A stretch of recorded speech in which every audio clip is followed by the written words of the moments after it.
assessment. Now I think that they're probably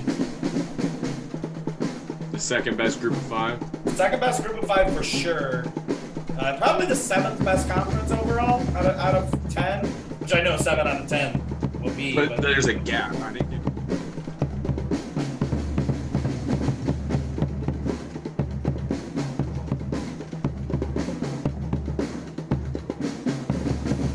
Hello and welcome back to the Fourth and Long-Winded Podcast. This is episode number 6. Before we get started, make sure we're going to give you a reminder to like, comment, and subscribe if you're watching this on YouTube. If you're listening to us on a podcast-only form, make sure to give us a review. Help us out a lot. But my name is Dan. With me, as always, is Cody. Cody, how you doing today? I can't complain too much. It's sunny and in the 60s here in Cincinnati, Ohio. Yeah, So, I'm enjoying the weather down here. Yeah, it's nice. Today we're going to get into our first group of 5 school or conference in our State of the Conference series. We're going to be talking about the Sun Belt today. But first, let's touch, like we always do, on a few news topics from this past week. First of all, this is kind of relevant. We just talked about the SEC a couple weeks ago.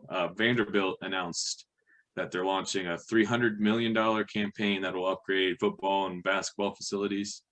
I looked into it. It includes the football ops center, indoor football practice facilities, basketball ops center, and they're going to expand the McGugin Center, which is going to benefit all teams. It's kind of like the sports performance center. So that's some good news. yeah, I think that I didn't know that they were going to be announcing the $300 million, but I had a feeling that they were going to be trying to upgrade some facilities. I do kind of wish that they would maybe do something for their stadium. I think their stadium could use a little bit of a facelift.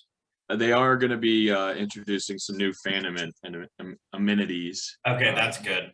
Yeah, so they are going to be doing something to the football field. Not exactly sure what, probably just like upgrading the concessions and maybe some suites or something like that. But still good news, a step in the right direction. I said just a few weeks ago that they were never going to do it. And of course, a few weeks later, they did. I hate to say this, but I told you so. You did tell me. Yep, you were right. Cody was right. Second topic, Ed Orgeron is testifying in the Darius Geist trial that's ongoing, just part of the overarching LSU ongoing investigations. And yeah, but now Ed Orgeron's involved in it, so that's great for LSU. We talked about the Big Ten East on our last episode, and we were surprised about Maryland and their impressive recruiting class. They did have one 5-star. Unfortunately, that 5-star linebacker, Terrence Lewis, tore his ACL and will be out for this coming season. So not so good for Maryland in that case. You aren't going to be good this season anyways. Yeah, I mean, it still baffles me how they had such a good recruiting class. I don't know, man. Finally, some big news. Barry Alvarez is expected to retire sometime in the coming weeks. I'm going to hold out until I actually hear it. We'll see. Mm-hmm. Yeah, exactly. I think that man is going to retire to the grave. That's the only way that he's going to have his hand out of the pot at Wisconsin. He's gonna finish on the sidelines coaching the bowl game after he had fired the previous coach. Yeah. Yeah, he's going to be operating the pup. Maybe he's going to retire into like an athletic fundraising role, which is essentially a de facto AD position. I feel like he would be able to keep his hands off anyways. No, there's might as well just keep the AD role. Yeah. All right, that's it. So let's go ahead and get into the State of the Conference, the Sun Belt Conference. Sun Belt, Fun Belt. So getting into this, I think we'll do it like we've done our other conferences. Start with kind of the worst teams recruiting wise. That's how I've ranked mine. And I think with the Sun Belt, I think we're going to go through all 10 teams instead of splitting it into East and West Division. The Sun Belt does have the East and West Division, but I don't think that I don't think we're going to have enough to say on any of these teams really to justify splitting this into 2 episodes. So to start off, we can start talking about Texas State. Sounds good to me. You want to go first? Yeah, they are 188th ranked nationally, so they're 50 spots below what the FBS, I think there's like 128, 129 FBS teams, something like that. But it is a little deceiving. I looked into it a little bit more. Yeah, because they have the 10 transfers incoming and 6 of those transfers are from Power 5 schools. Yeah, there's a couple like I saw. Cal. And 3 of those 6 are immediately eligible. Yeah. Which we don't rank transfers, but this is a solid transfer class. It would still probably be at the bottom of the Sun Belt because they have 10 transfers coming in and 1 new 3-star coming in, and not all of the transfers are 3-stars, so it'd still probably be at the bottom, but it wouldn't be like 188th nationally. Yeah. If these players were new players coming in from high school. So I think that's a little bit deceiving. Sorry, go ahead. No, that's basically pretty much what I was going to say. They over the last 5 years, they've been pretty terrible. 2-10, 3-9, 3-9, 2-10, 2-10. At least they're consistent, but they're consistently bad. Yeah,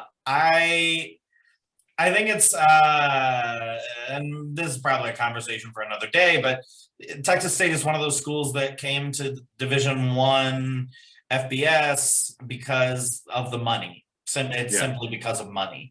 You can make a hell of a lot more money and support your football program in the FBS because of the TV contracts than you can at the FCS level, unless you're just highly successful. Yeah. And by highly successful, I mean unless you're North Dakota State, because even JMU is you have to be at like that level of success to make it financially reasonable. Like you have to be winning 8 out of 9 national championships. Yeah, because even like JMU is considering maybe trying to join the MAC or trying to join another conference to make it make sense. So it's a little unfortunate about that, but that's a conversation for another time. Texas State did that. They significantly renovated their stadium in 2012, I think it was, in order to make the jump. And their stadium is actually really nice. I watched their first game this year with SMU because I am always interested in American athletic teams, and they played them really close. Actually, they were leading SMU up until like the last 2 or 3 minutes. And SMU came back and won that game 31-24. But it was off like a Hail Mary at the end kind of thing. Yeah. So I think that they showed a little bit of life in a lot of their games. None of their games were blowouts this past year. So I think that means a lot. They need to do better in recruiting in order to compete with the other Sun Belt teams, because if we're being honest, the Sun Belt is doing really good they may not be doing great at recruiting, but they're doing excellent at developing players. And that's just fantastic. That's an overarching theme that I've noticed going through everything, is that the coaching, I think this conference is about to be rated at some point. It feels like it's almost the MAC of the late 2000s. You know how the MAC got rated a lot then? Yeah. I don't feel like that's not the case right now, but the MAC back in 2010 was like late 2010 era was really like that. So I feel like that's where the Sun Belt is heading. I feel like maybe another year of like super high competitive play. We're going to see that happen pretty quick. There are some teams in the Sun Belt that I think can maybe keep their coaches just based off who they've hired. Yeah. I think App State is actually I'm not saying all of them, but there's definitely going to be some coaches that we're going to see at bigger programs over the next couple of years. There's one in particular, and I'll talk about them when I get to them. But move on to South Alabama. I want to touch one thing about their schedule. It's kind of odd. Okay. They open the season home to Baylor. They're hosting Baylor. I thought I that mean, was interesting that Baylor is willing to go to Texas State. But I yeah, think that might have been signed like when it felt like Baylor's football program was about to die during the yeah, and they're like, sexual we assault need scandals and anything. things like that. Yeah, I think that was. I think Baylor's probably like paying to play at Texas State. yeah, Like, probably. But yeah. yeah, let's move on to South Alabama. I'm good with that. So South Alabama is an interesting. I think it's a very interesting school for a number of reasons. So they just hired Kane Womack as their head coach, and he was previously the defensive coordinator at Indiana, and we know how well they did this past year. Yeah, And they were pretty good in defense, so I think that was a solid hire. He was also kind of a recruiting guy for them. But their recruiting, they were ranked 123rd, which is a heck of a lot better than 188th Texas State. And in the Sun Belt West, they were ranked fourth, and in the overall Sun Belt, they were ranked ninth, which is you need to step it up a little bit. mm-hmm. But they have the Jaguar training facility, which is at the top tier of training facilities in the Sun Belt. I think there's like 4 schools that have really good training facilities in the Sun Belt, and they're one of them. It has an indoor football stadium with tons of like big garage doors that go up on the ceiling, so it can become basically an outdoor stadium with a roof on it, which is really nice. And then they just opened in 2020 the Hancock Whitney Stadium, which is their new stadium. It seats 25,000 people, and now they don't have to bus all the way across town to Lad Peebles, which I think Lad Peebles is one of those stadiums that just needs to die. Go away. Yeah, it needs to go away. It's a hunking ugly metal chunk that needs to just go away, and I think that with South Alabama building their on-campus stadium, I think that maybe sets that in motion a little bit. I will touch on they do have one notable transfer coming in, a quarterback, Jake Bentley. I don't know if you heard it. I've heard the name. He was a former 4-star quarterback, originally for South Carolina, but oh yeah, he's transferring in this year, and he was a former 4-star, but so it could be more exciting times to come. Maybe he lights it up this year. Yeah, I mean, I think that South Alabama has everything that it needs to compete in the Sun Belt. I do think that they have a lot better facilities than most of the teams in the Sun Belt, and so that's going to help them out a lot. 2 things about their schedule: they will be playing at Bowling Green State this year. I knew that. And then it's a home and home. So the following year, I think Bowling Green plays at South Alabama. I remember BG played South Alabama in a bowl game 5 or 6 years ago. I remember that. That was after the 2013. That was after the 2014 MAC championship loss. It was Dino Babers' only bowl win. Yeah. And then they play at Tennessee the second last week of the season. Ooh. So big SEC opponent. But yeah, that's all I had on South Alabama. If you want to move on. Okay. We can go with Louisiana Monroe is who I have next. Their head coach is Terry Bowden. Yeah. Like that name just keeps popping up everywhere. When are we going to decide that Terry Bowden is not a very good coach? I think it's pronounced Bowden because he's the son of the great Bobby Bowden. But yeah, he was an Akron head coach, and he was an Auburn head coach way back when. Like, this guy's been around a long time, and he's just now popping up with these random. He does have a winning record, but I think he's riding that Auburn, that Louisiana Monroe, just popping up randomly. Yeah.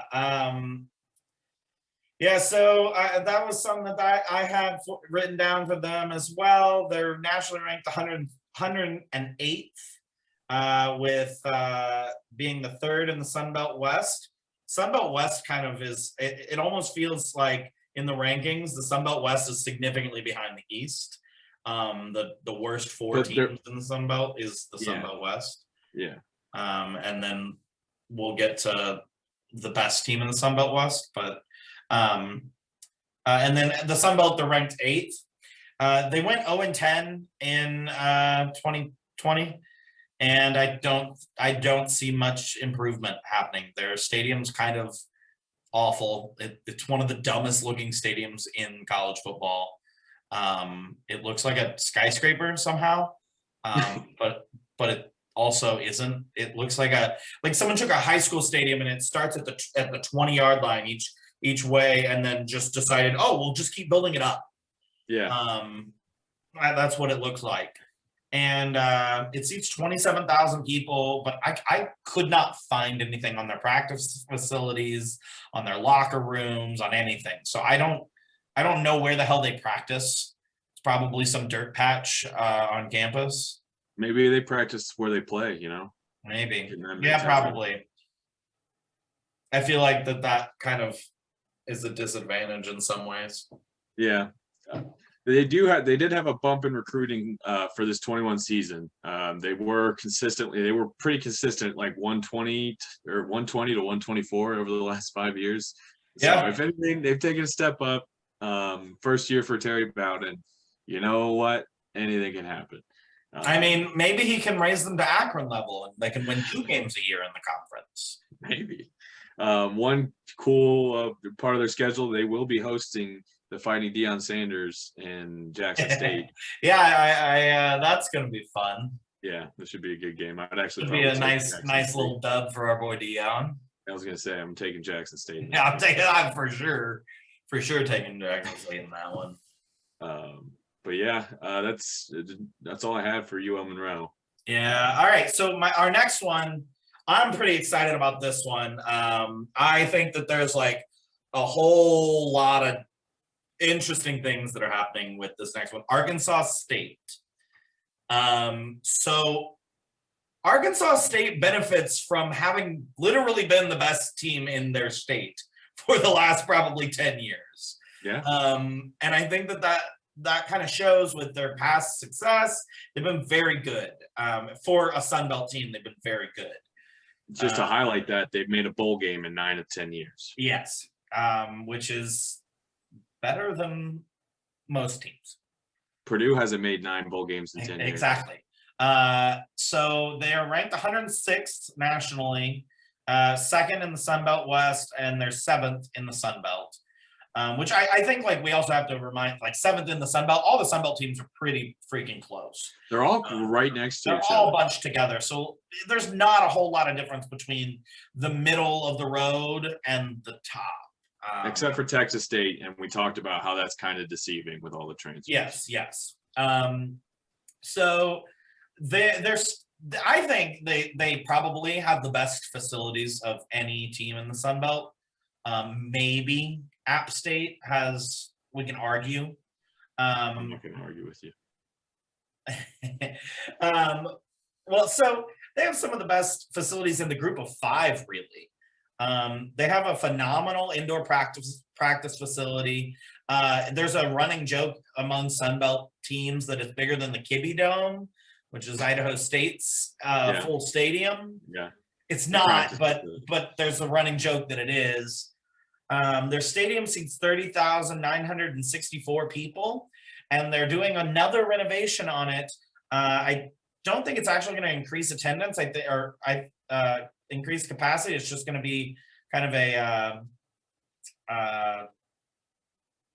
cosmetic type thing. They're adding a nice little waterfall feature and a water fountain to the stadium. It's going to be really nice, and you can see it from the way that they're going to film it. You're going to see the little water feature in the background. Okay, like on TV. On TV, so I think that'll be a nice little bump for them. I mean, it looks really nice from the renderings and things like that. And also, I'll have to check this. Sometime coming up, they are going to be playing their in-state rival, Arkansas. I don't know. They're definitely not this season. I went through the schedule for this season. They're not playing them this season. But I do want to touch on head coach Butch Jones. Yeah. Fascinating hire. Former Tennessee, former Cincinnati head coach. I think but the Arkansas State head coaching position has been an interesting one. Other than they had a gap where they had the same head coach over the last 5-6 years. Yeah. But 2011, 2012, 2013, they had 3 different head coaches. You know who the 3 head coaches were? Tell me. Hugh Freeze in 2011. Okay. Gus Malzahn in 2012. Okay. And new Auburn head coach Brian Harsin in 2013. Yep. 3 straight years, 3 different head coaches, all are recognizable, well-known head coaches that have come from the same I mean, school. they're good at hiring head coaches, and the level of competition doesn't fall off there. No, they just keep it moving. Yeah, I looked it up. 2025 is when Arkansas and Arkansas State play in Little Rock at Arkansas's second stadium in Little Rock. Okay. So that's going to be an interesting thing that happens. Yeah. Yeah. I think this is Butch Jones' redemption tour. I think, he accepted that job at Tennessee when I don't think he was really ready for that job at Tennessee.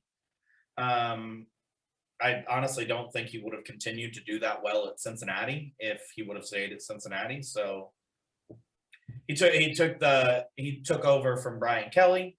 Mm-hmm.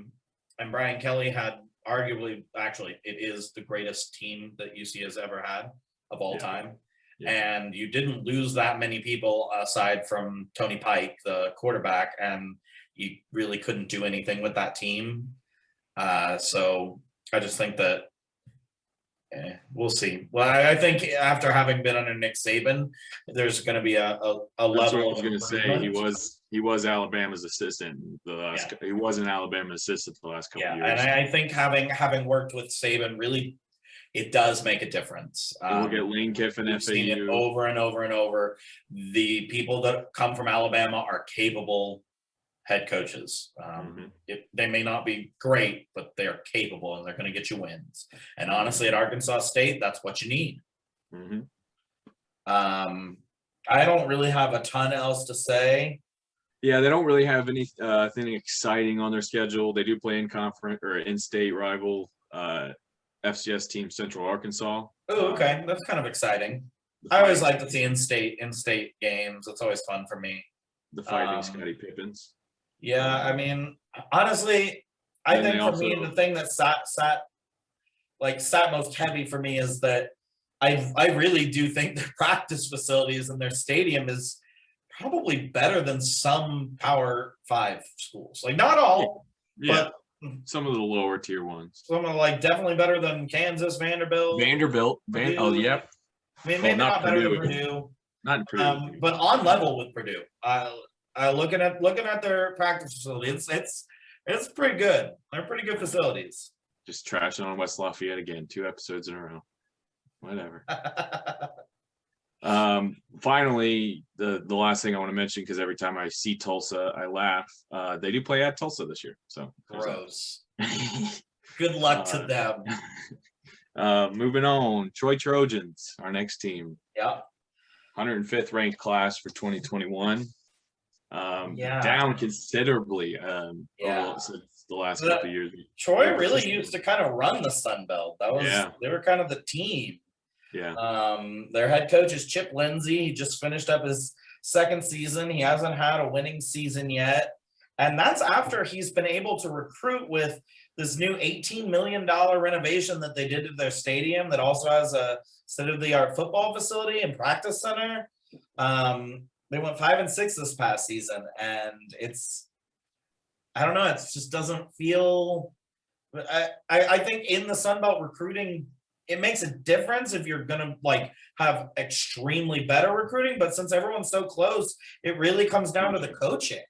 Yeah. And I don't feel good about Troy. Maybe they're going to be another middle of the pack program, but I don't think Troy alumni and fans want that, especially considering they were the top of the Sun Belt for a while. Now you've got some new bloods.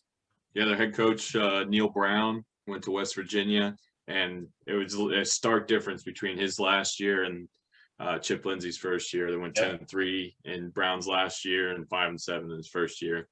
So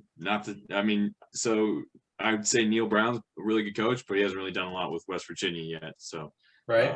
we'll Yeah, I mean, I think that we could see, and it's one of those things where maybe it's just a difference in coaching, a difference in the personnel player types, wasn't a good fit, needs to change it up. And maybe this third year is going to be it. I do like to give coaches 3 to 4 years because I think judging them on their first 2 years is a little premature unless maybe I'll judge you if you take like Alabama and you run them into a 5-16.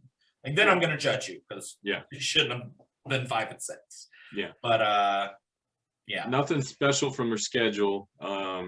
They do play Liberty. So the weird thing about Liberty is they're an independent, but they play a Sun Belt team.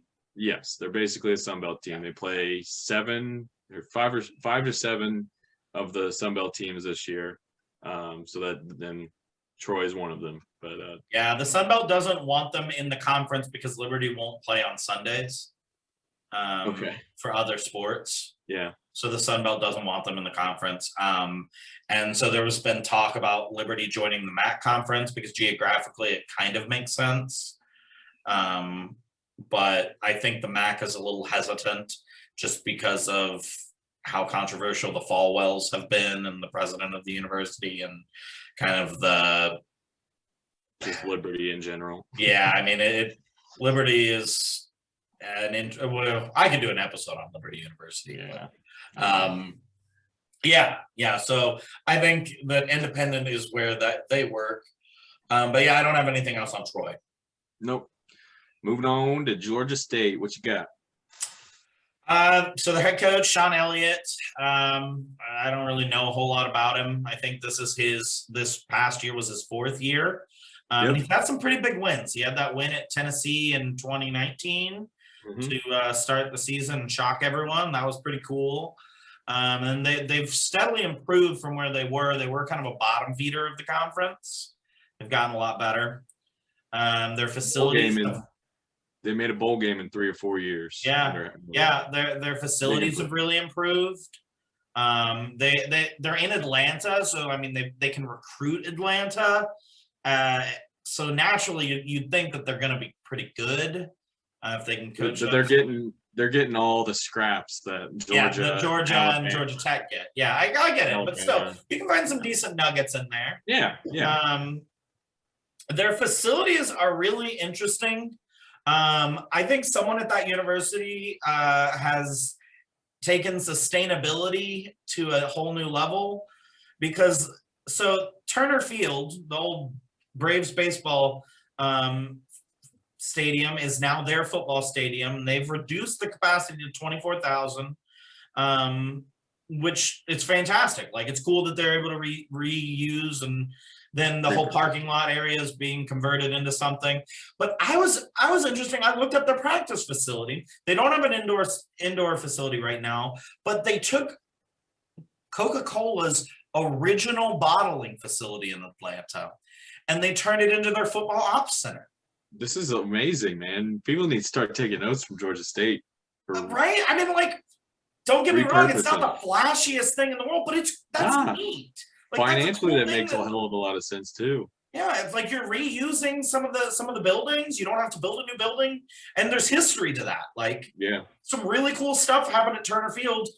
A lot of Coke was produced at that bottling facility. Coca-Cola. All right, moving on. Their 2020-21 schedule seems like we end up talking about Mac Brown every single episode, but they do play at North Carolina this year. We got to get the tributary Mac Brown reference in every podcast. Of course, got to find a way to work him into every episode. This is a Mac Brown podcast. Yes. That's pretty much all I had on Georgia State. So they're nationally they're 103rd in recruiting. Yeah. So, I mean, really, we're just moving slightly up every time. Yep. There's 4 teams bunched together from like 100 to 108. There's like 4 Sunbelt teams in the area. Yep. So our next one is a team that I'm pretty excited about, actually. I like this team a lot. is Georgia Southern. Their head coach is Chad Lunsford, and they're recruiting. They're ranked 91st nationally. In the Sun Belt East, they're ranked 3rd, and they're ranked 4th in the overall Sun Belt. So we had a pretty big jump from 103rd to 91st. So this is kind of where we're getting into the top teams in the conference, the higher performing teams. And Georgia Southern, it makes sense. They had a couple bad years recently, but they have traditionally been one of the FCS powerhouses. They were very good in the FCS, and they're one of the teams that moved for money, but also knew they could win. Yeah. And so I think that that's interesting. Their stadium, it seats 25,000 people, and I think it could probably use a little bit of modernization, maybe a little bit of little help in the video board, some like running boards along stuff. But it's a nice stadium. It has a football ops facility as part of the stadium. They don't have an indoor practice facility, but I think that their alumni, that'll come with time. I actually have experience having been to their first bowl game ever. I went to their first bowl game in 2015, and it was at Lab People Stadium, the hunk of metal from Mobile. Mm-hmm. And I was so surprised at how well their fans traveled. It was about an 8-hour drive from Georgia Southern to Mobile, and there were probably 20,000 Georgia Southern fans there. Wow. For a stadium that seats like 30,000 people, it was a really impressive showing. I was there I was there rooting on Bowling Green, and it was a rainy, nasty game, and it just worked out better for Georgia Southern because they're the kind of team that likes to run the ball, ground and pound, triple option kind of thing. So that's their style of football. It's what they do. I think so. I thought this was kind of a neat little tidbit of trivia. So when they started their football program, the university didn't have buses. And so to rent like those big, nice charter buses back in like the 60s was quite expensive. I mean, it still is expensive. And they were operating on a shoestring budget. So the county school district, like high school district, steps in and says, we will rent you buses for $1 a game. And they were like, well, we got to do this.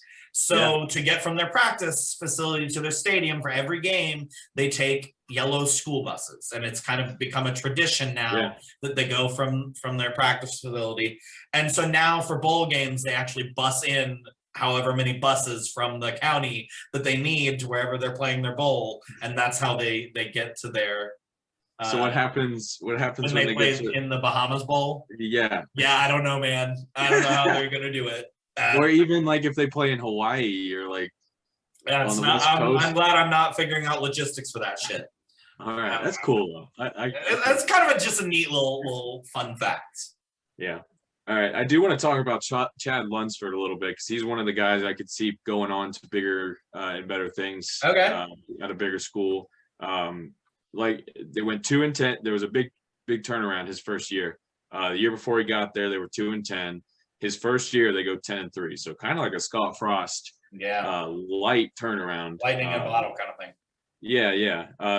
They've gone winning ever since. They haven't reached that level, but they've held a winning record. Their recruiting classes have improved, and they made a bowl game in 3 straight years. So I think Chad Lunsford's maybe not at any time after this season or the next year, but sometime over in the future he's going to be on. Yeah.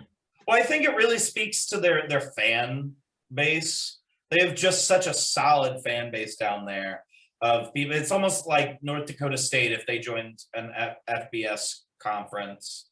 Like North Dakota State would have a really good fan base that would travel well. Georgia Southern does that really well. And their fans are just rabid. They've got so many traditions and yells and screams and calls kind of thing. Like it's all organized, and it's like when you think of like Arkansas's Pig Suey kind of thing, like they've got 4 or 5 different ones that every single fan knows, and cool. It's kind of cool. Yeah.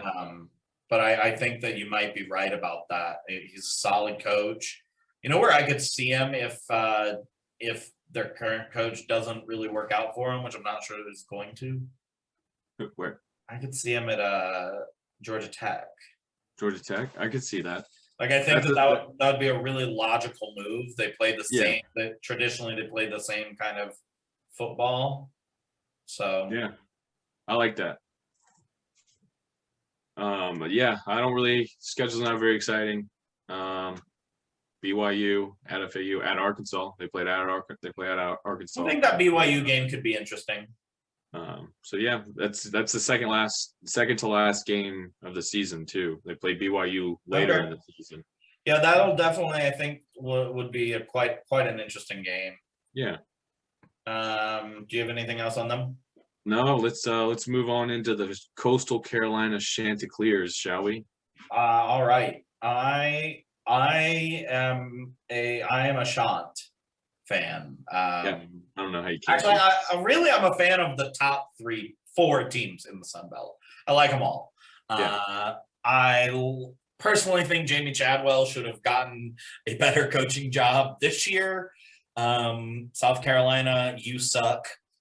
You had your Maybe it's a good thing he didn't take to South Carolina. Oh, it is. It's absolutely a good thing he didn't take it. He would not have succeeded there because no one's going to succeed there because South Carolina is a dumpster fire.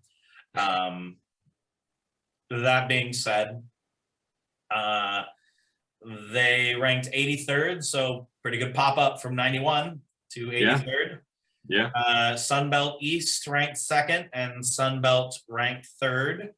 Actually 3 players from Coastal Carolina follow me on Twitter, so shout out to them if they're listening to this. I didn't know that. We have a fraternity brother who was actually their teacher in South Carolina. Okay. Evan Pressman was their teacher, and all 3 of them went to Coastal from his high school.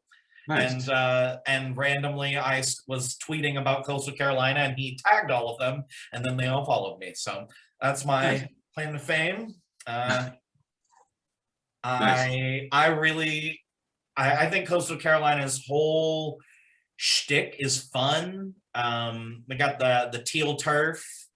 Their stadium's pretty nice. It's kind of small, but it's a neat little stadium. It's perfect though. See, I don't want them to renovate a little bit, but I like small stadiums. I like small stadiums. Yes, I don't need you to have a massive stadium.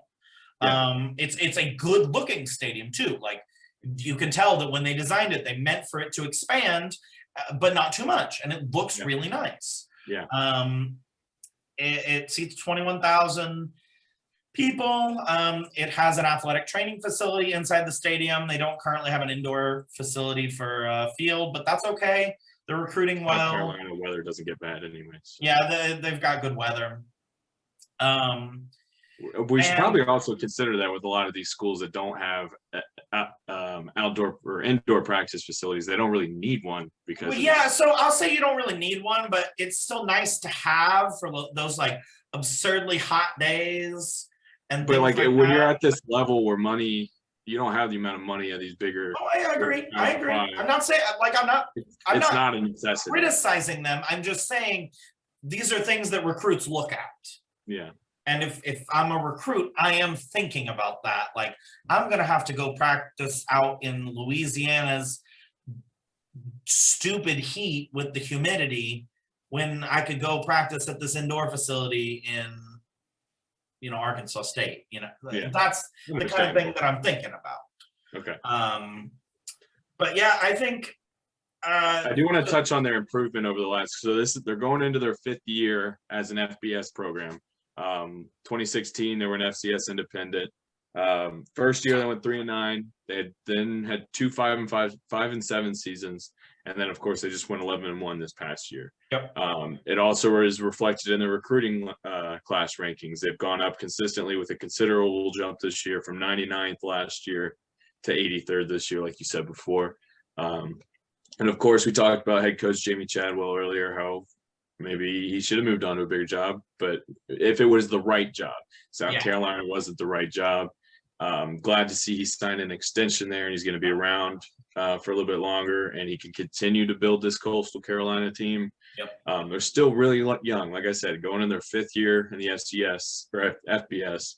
So I think having the same coach and can build that foundation and it sets up well for them long term in the FBS. So I do want to mention something about Coastal Carolina in the fact that they have been able to be a consistently quality program since they were since their inception. Yeah. If you really look at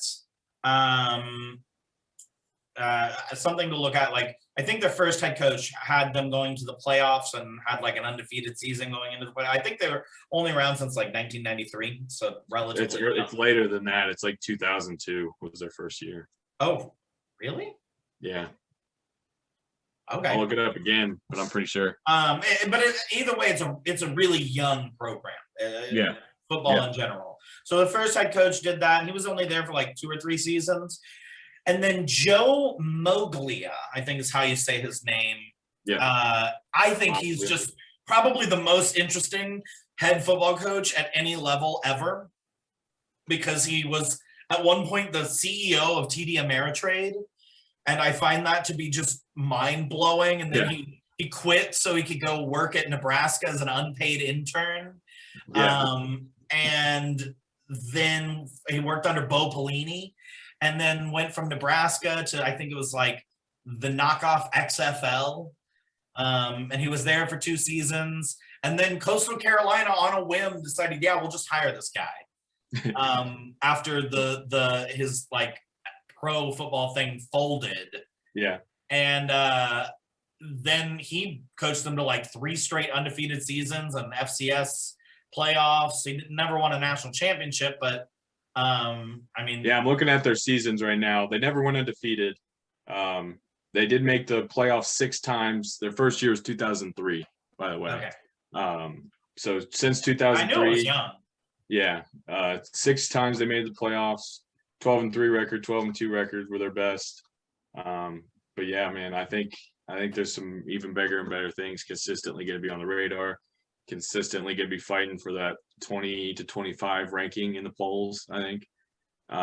Maybe even in down years for the other power conferences, maybe they're going to be competing for that special bowl spot. I've talked about it. I think I've talked about it before, where the group of 5 representative over the past 5 years since the playoff has been a thing, and the group of 5 gets an automatic bid to the New Year's Day 6. Is that we haven't had a team that's consistently always like an option. Like we had Western Michigan a year, we had UCF that year, and you know what I mean. Maybe we're still looking for that team that consistently every year. All right, we got to worry about Coastal Carolina. I think Boise State is in that list. They can be. I guess that would be the only exception. Yeah, but they haven't even really been really the group of 5 representative. Like they haven't been. I agree with the sentiment. I think that. But so they could be a Boise State. Coastal could be a Boise State. I agree with that. I really do agree with that. I think that. Not just because they both have young area too, so there's opportunity to grow the fan base, which is a big deal. You want to move on to App State? Let's do it. Okay. So Sean Clark is their head coach. They're ranked 72nd nationally. So another jump. 10 spot jump. They're first in the Sun Belt East and second in the Sun Belt. And I mean, everyone knows who App State is. Everyone. If you're a college football fan, you know who they are. And you know them because of them beating Michigan. Yeah. But they are a consistently good football program. Mm-hmm. They don't have very many bad seasons. I think in their I don't know that they've really even had like many losing seasons since their transition to FBS. Not in the last 5 years. I mean, they are a solid team. In the Sun Belt, they're always going to be at the top because people just know who they are. Recruits know who they are. They have that name recognition that other schools at their level do not have. And I think that's why like Coastal Carolina is going to have success. They now have that name recognition that other schools don't have. Especially after this last season. Yes. Everybody knows. I think that BYU game did so much for them. And I don't have a whole lot to say. They have super nice practice facility. Their stadium seats 30,000 people. It's actually expanded quite a few times, and I think they have plans to once again expand it if they hit a certain milestone. They've always got money to do that. They're one of the more well-funded teams in the Sun Belt. They can compete with Power 5 programs. They have competed with Power 5 programs. I'm not saying they're going to beat Alabama or anything, but Didn't they have a game? Did they beat North Carolina I think they might have, yeah. 2 years ago, 2019? Yeah, I think they might have, something like that. At least played them close. Yeah, yeah. Yeah, I think they got. So I looked it up. 2014 was their first year in the FBS, and they have had a winning record every single year. And they've had at least 10 wins in 4 of 7. So pretty outstanding. You can't ask for much more. No, you really can't. No. Sean Clark, their head coach you mentioned earlier, he's another one. All 3 of these guys in these top 3 teams are guys that I could see getting bigger jobs at some point down the road. It happened with Eli Drinkwitz, their previous head coach. It happened with no, sorry, I'm mixing up with somebody else.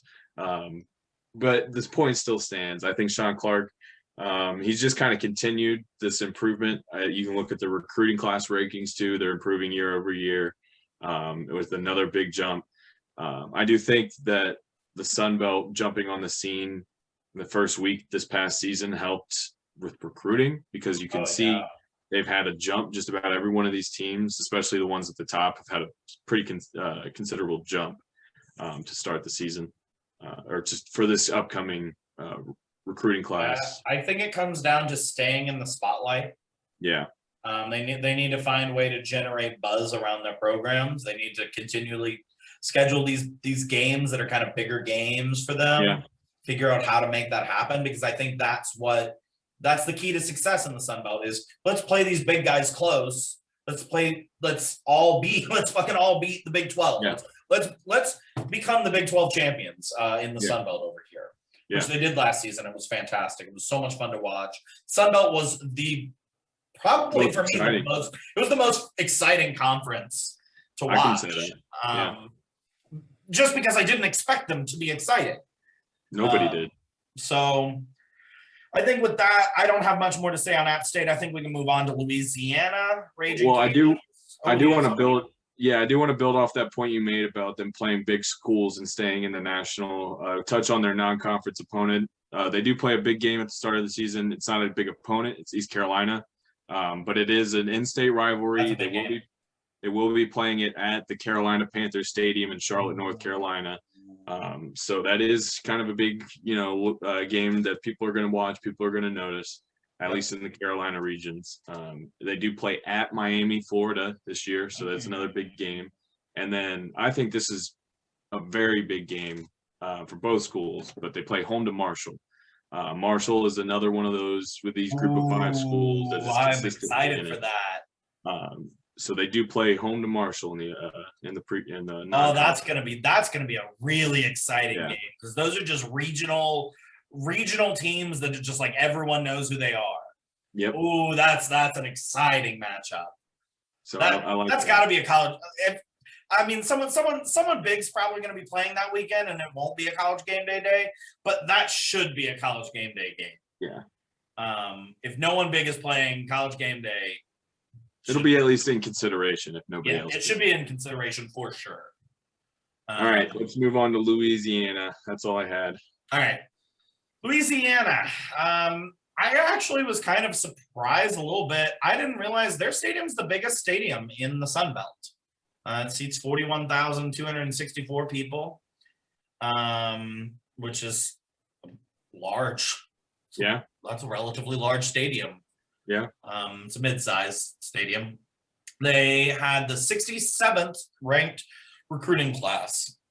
By and large, the best recruiting class in both the Sun Belt West and better than a lot of Power 5 schools that we've mentioned before, like Purdue, Vanderbilt, South Carolina, all significantly worse. Yes.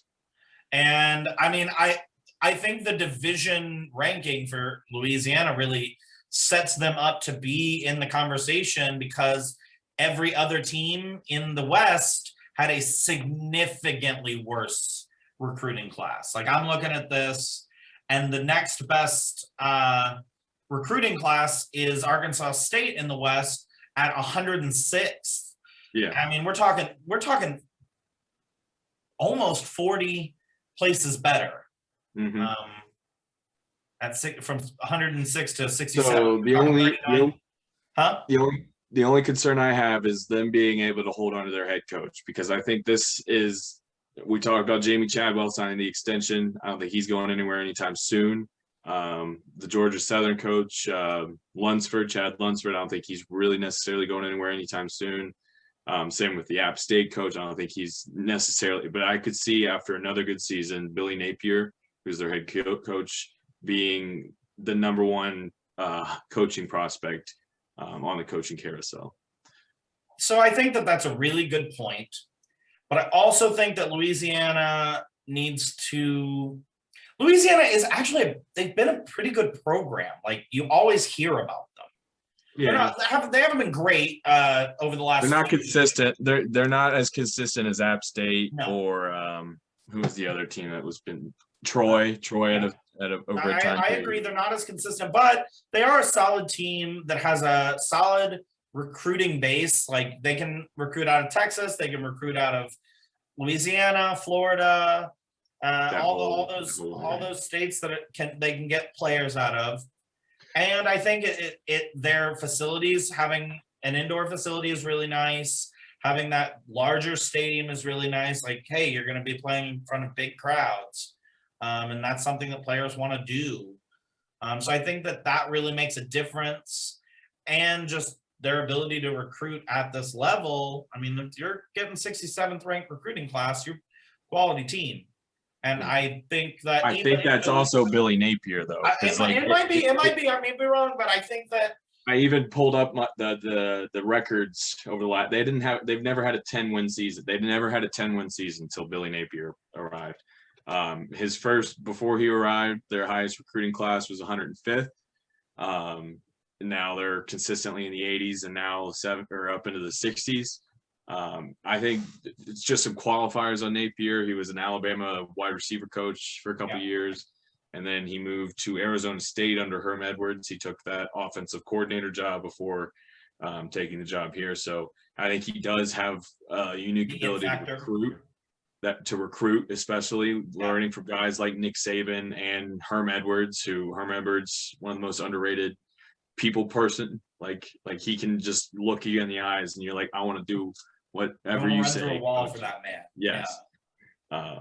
So I don't think he's gone the next opportunity, but like a good opportunity is leaving. I think he should seriously, I think even if like an ACC job, like a bigger ACC job, bigger SEC, or maybe not a bigger SEC, but like a mid-tier SEC job, like maybe it doesn't work out with who's the guy Arkansas just hired. I forget. Whoever, if that doesn't work out, because every other Arkansas head coach hasn't worked out over the last. I think that's going to work out, but yeah. I can see what you're saying. But that's the kind of spot. I think it does. What you're saying makes a lot of sense. I am saying, though, now that they've got this kind of foundation, I think there's a chance that the next guy can come in and maybe keep it stable. I don't know. I'm not an athletic director, and I'm glad I'm not one. So here's they have probably the most exciting non-conference opponent. Okay. They open the season at Texas. That is a hell of a game. First game for Steve Sarkisian, and he has to deal with the Raging Cajuns rolling in there. What if they go in and beat Texas? I think they might. Like Louisiana ended the season last year 15th in the country. They ended the season ranked 15th. That could happen. Do you know what date that is? I don't know the date. I'll look it up real quick. I'm looking forward to watching that because my eyes are watching it's that. The first game of the season. I know that. And that's exactly what I was talking about with the Sun Belt. Let's play these interesting ass games because that's an interesting game. Yep. And they're playing Texas at the perfect moment, at the moment of transition. Things are going to be a little rocky for Sarkisian in that first game because you know he's done play calling. He's been there. He's at that Alabama level caliber, but things could be a little rocky. Ooh. It's Saturday, September 4th. So just imagine, I'm going to paint a picture in your head.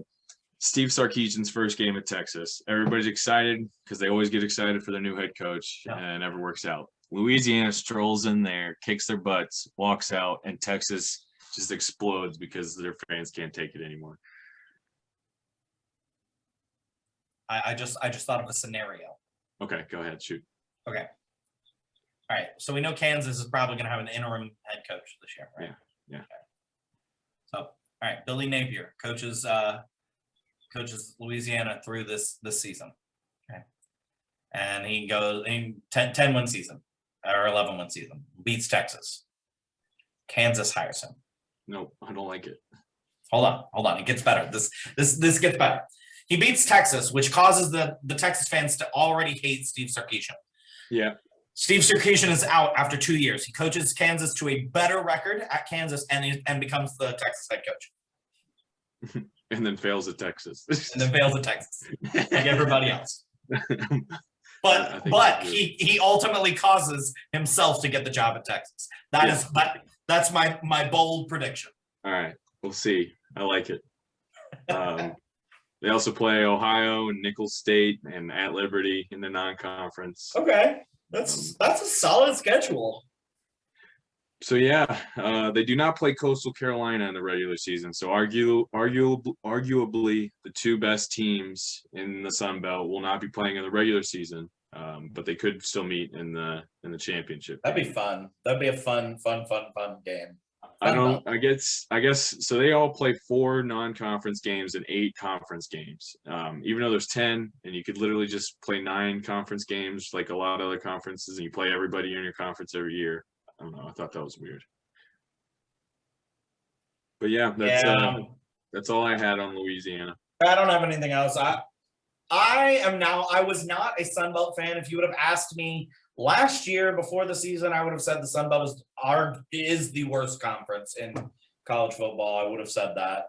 I think it would have been fair, and it would have been a fair assessment. Now I think that they're probably the second best group of 5. Second best group of 5 for sure. Probably the 7th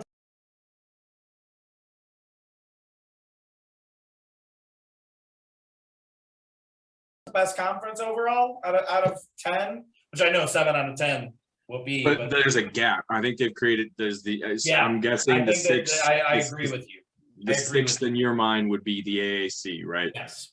Yeah, so 6 would be AAC, Sun Belt 7. Then it's a gap, and then it's what, the Mountain West, the MAC, and the MAC. I think the Conference USA is better than the MAC personally. Yeah, and MAC is pretty terrible. Yeah, they're pretty bad right now. They're pretty down. Yeah.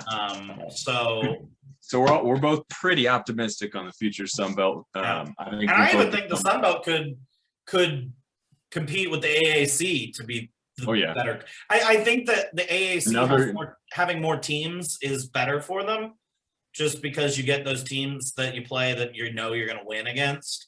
And if you have App State, Coastal Carolina, and Louisiana ranked consistently like they were this past year, they were all 3 ranked at one point.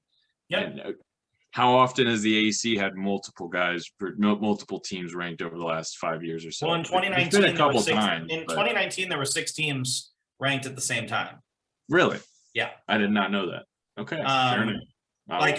In 2019, I would have argued that the AAC was better than the Pac-12.